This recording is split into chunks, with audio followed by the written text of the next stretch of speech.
আলাপ directed by Premendra বিকাশ চাকি। তো সিনেমাটা আমি দেখে এলাম। আবির রয়েছে, মিমি চক্রবর্তী রয়েছে, স্বাস্তিকা রয়েছে। সিনেমাটার স্টোরিটায় দেখাচ্ছে যে পাবলু, আবিরের যে চরিত্রটা রয়েছে, সে একটি আইটি কোম্পানিতে চাকরি করে এবং মিমির চরিত্রটা অন্য একটি আইটি কোম্পানিতে চাকরি করে। তো তাদের কাজের চাপের জন্য তারা একটি ঘর ভাড়া নেয় অফিসের খুব কাছাকাছি। তো ব্যাপারটা হচ্ছে একজন নাইট শিফটে কাজ করে, একজন ডে শিফটে কাজ করে। তো একজন রাত্রিবেলা বাড়িতে থাকবে এবং আরেকজন সকালবেলা বাড়িতে থাকবে। তো আবির এবং মিমির চরিত্রটা সেম বাড়িটা ভাড়া নেয়, একজন রাত্রে থাকছে, একজন সকালে থাকছে।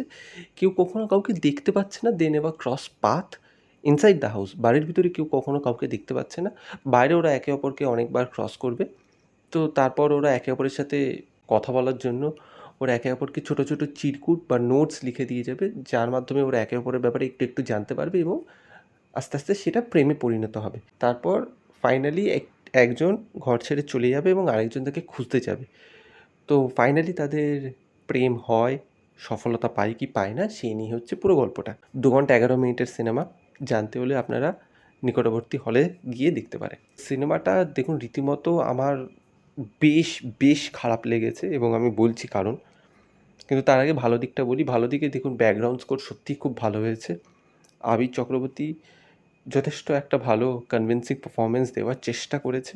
রিটেন মেটেরিয়াল তাকে যা দেওয়া হয়েছে সেগুলো সে ভালোভাবে পুল অফ করার চেষ্টা করেছে এবং যে আইডিয়াটা রয়েছে যে ওল্ড স্কুল রোম্যান্স, যেখানে একে অপরের কেউ কারোর সাথে দেখা করতে পারেনি, যেরকম আমার মনে আছে লেক হাউস, কিয়ানু রিভস এবং স্যান্ড্রা বুলক একটা সিনেমা এরকম করেছিল, যে দুটো আলাদা ওখানে ছিল, দুটো আলাদা আলাদা টাইম লাইনে রয়েছে, কেউ কাউকে দেখতে পায় না, চিঠি লিখে হয় প্রেম এবং ফাইনালি শেষে গিয়ে ওদের দেখা হয়। তো খানিকটা ওরকম রয়েছে। অনেকে বলছে একটা বাংলাদেশি নাটক রয়েছে রুমমেট, সেখান থেকে নেওয়া। যাই হোক, এরকম প্লট অনেকবার এক্সপ্লোর করা হয়ে গেছে। তো সেই দিক থেকে ঠিক আছে, একটা ওল্ড স্কুল রোম্যান্স আনার চেষ্টা করা হয়েছে, সেটাও ডিসেন্ট। ব্যাকগ্রাউন্ড স্কোর ডিসেন্ট, কিছু কিছু জায়গায় কমেডি ভালো হয় এবং দুটো চরিত্র সত্যিই খুব ভালো কমেডি করেছে। তো সেইগুলো তো ভালো দিক, কিন্তু খারাপ দিকের ভিতর প্রথমেই খারাপ দিকে বলবো আমার মিমি চক্রবর্তীর যে পারফরমেন্স রয়েছে সেটা খুব একটা ভালো লাগেনি। এবং আরেকটা কথা হচ্ছে কি, এখানে দেখানো হচ্ছে ওরা লেট 20s বা আর্লি 30s ওরা, মানে বেশ কয়েকদিনের ওদের এক্সপিরিয়েন্স রয়েছে ওদের কাজকর্ম করার, এবং সেটা বইতে ভালোভাবে এস্টাবলিশড রয়েছে। তো আপনারা এইজ অ্যাপ্রোপ্রিয়েট ক্যারেক্টার্সদের নিন না। আমার না অনেক জায়গায় মনে হচ্ছে যে ওরা কনভিন্সিং না এই চরিত্রটার জন্য। They have they have went past the age many many years ago. আমার দেখে ওদেরকে যথেষ্ট এজেড বলে মনে হচ্ছিলো এরকম একটা চরিত্র পুল অফ করার জন্য। এখানে অনেকটাই লজিক্যাল লুপ হোল রয়েছে। আজকের দিনে ইনস্টাগ্রাম, ফেসবুক, লিঙ্কডইন, কেউ কোথাও কাউকে সার্চ করছেন, আপনি মেনে নিতে পারবেন এটা?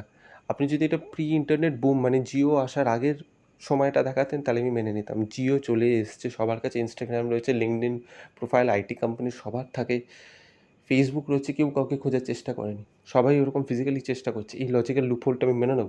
এবং আরেকটা কথা হচ্ছে গিয়ে এই সিনেমার ক্লাইম্যাক্স, উফ, মানে যখন যখন সেকেন্ড হাফ শুরু হবে না, তখন থেকে তার 5 মিনিট পর থেকে আপনার মনে হবে এবার কিছু না কিছু একটা গণ্ডগোল হবেই হবে, এবং সেটাই হয়। মিমি চক্রবর্তীর চরিত্রটা খুব বাজেভাবে লেখা এবং ক্লাইম্যাক্সে কী হচ্ছে, কে কী করছে, আপনি ঘন্টা কিছু বুঝতে পারবেন, মানে একদম যথেষ্ট খারাপভাবে লেখা বলতেই হচ্ছে আমাকে। এবং আমি জানি না স্ক্রিপ্ট রাইটার কী ভেবে এটা লিখছিল। আমার মনে হতো এক মে আর এক দুটা খারাপভাবে এক্সিকিউট হয়েছে ক্লাইম্যাক্সটা। আমার তো মানে এটা এক মে আর এক টু এর থেকেও খারাপভাবে এক্সিকিউটেড। কোন চরিত্র কী করছে, কী না করছে, কোনো খেই নেই, কার মোটিভেশন কী, কিছুই নেই। সেকেন্ড হাফে আপনি ক্যারেক্টার ক্রাইসিস ভালোভাবে দেখান, ক্যারেক্টারের ক্রাইসিসগুলো ঠিক করে দেখাতে পারছেন না, কেন সেই রকমের রিয়্যাক্ট করছে সেটা হচ্ছে না। এবং একটা পয়েন্টের পর আপনার মনে হবে না, মানে লাস্ট আধা ঘন্টা আপনার মনে হবে কেন দেখছি, আমি টাকা দিয়ে এসেছি তাই দেখতে কি বাধ্য হচ্ছি। প্রচণ্ড প্রচণ্ড ফালতু একটা ক্লাইম্যাক্স, ফালতু এন্ডিং। আমি জানি না কেন এরকমভাবে এক্সিকিউট করেছে। এবং আরও ফালতু লেগেছে যে এখানে না সিনেম্যাটিক মন্টাজটা হয়, যেটা দিয়ে আপনি রোম্যান্সটাকে সেট আপ করবেন, সেই মন্টাজিক যে সিকোয়েন্সটা রয়েছে সেইটাও খুব খারাপভাবে দেখিয়েছে। মানে ওদের প্রেমের যে সেট আপটা রয়েছে সেটা খুব হুট করে হলো এবং সেটা প্রচণ্ড বেশি ডিপ হয়ে গেল। আরে ডিপ হলো কেন, কী জন্য, ওরা একে অপরের সাথে কানেক্ট করছে কেন?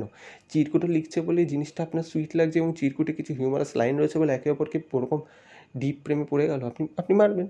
কেউ আপনাকে দুটো যোগ বললে কি আপনি তার প্রেমে একদম হাবুডুবু খাবেন? আমার তো খুবই খুবই ফালতু লাগলো এবং সেকেন্ড হাফে দেখার পর আমার মনে হচ্ছিলো এই সিনেমাটা রীতিমতো রীতিমতো ফালতু।